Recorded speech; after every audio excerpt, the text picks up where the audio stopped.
Hey, everybody. Andrew, how are you today? How are you today? Very good. Can you talk themes of season 12? Themes of season 12. I would say mostly puberty is a strong theme. No, I think the themes for season 12 is really, for us, in the same way season 4 was, and season 8 was, and season 6 was. It's a little bit more of a soft reset. It's a little back to basics.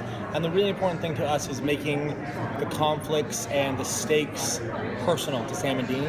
Because as you go big, and certainly last year we went real big, I think sometimes the idea of save the world looks really great on paper, and but sometimes can be a little nebulous in the telling of the story. And so for us this season, as we iris the lens in on Sam and Dean and their relationships a little bit more, it's important for us to keep the stakes and keep the danger, keep the excitement, but in a little bit more of a contained way, and a little bit more of a family focused. And Sam and Dean, the nice thing about the last few years is we've built out their family in a lot of really interesting different ways. Yes, there's Crowley and Castiel, but there's also Jodie, as she's evolved as a character for us, some other characters as well. Now Mom is back, that's a whole other wrinkle.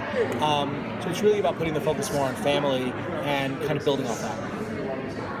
So what is that relationship going to be like between Mary and the two boys? Well, I think you have to see it from both sides. I mean, in Mary's case,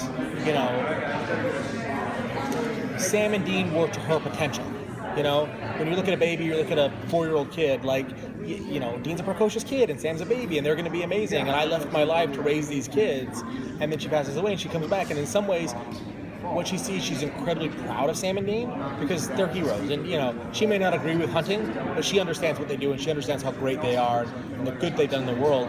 But she's conflicted because she knows the dangers of this life better than probably anyone, and certainly as well as our guys.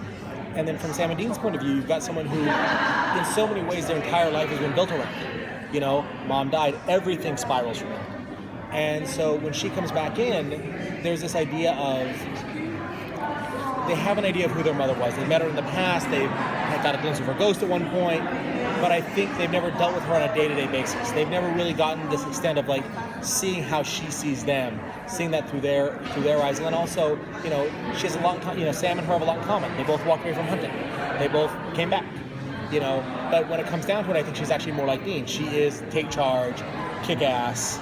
That's her go-to move. If you saw the trailer, the first thing she does is throws Dean down on the ground and really kind of takes charge of the moment. That's how we want to portray that character.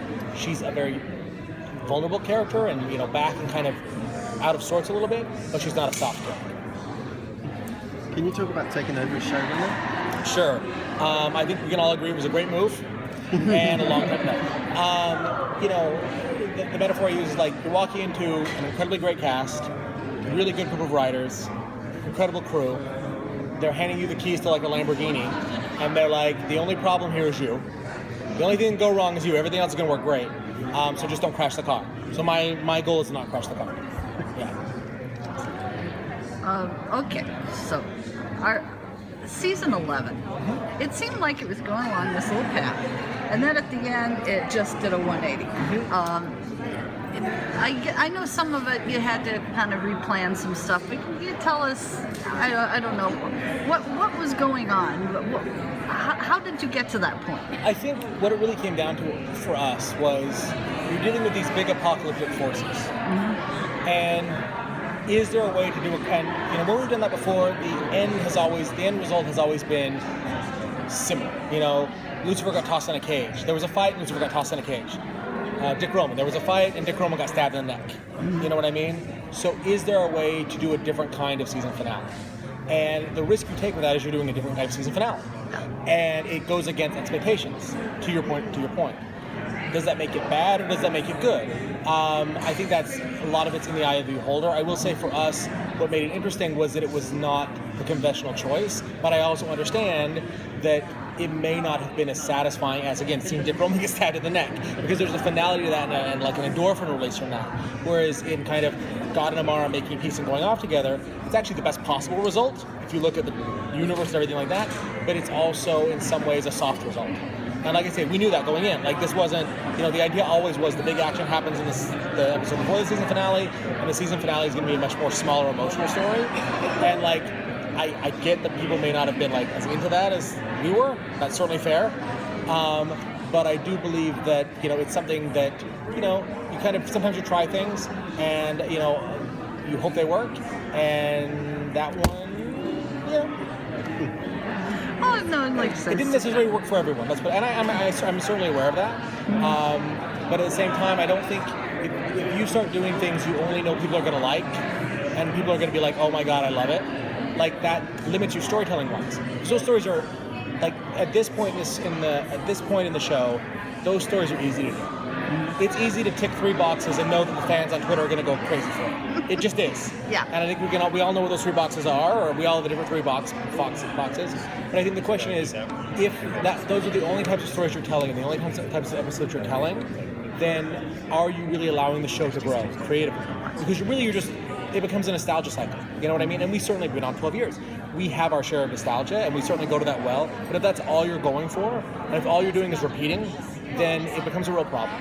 And it puts a clock on things. And I think we have, with the guys and with these relationships, we have places to go that are really interesting. And I don't want to ever get to the point where I'm like, you know what, we're not going to do this because I know Twitter's not going to like it. I just don't think that's ever a good way to run a story or run a show.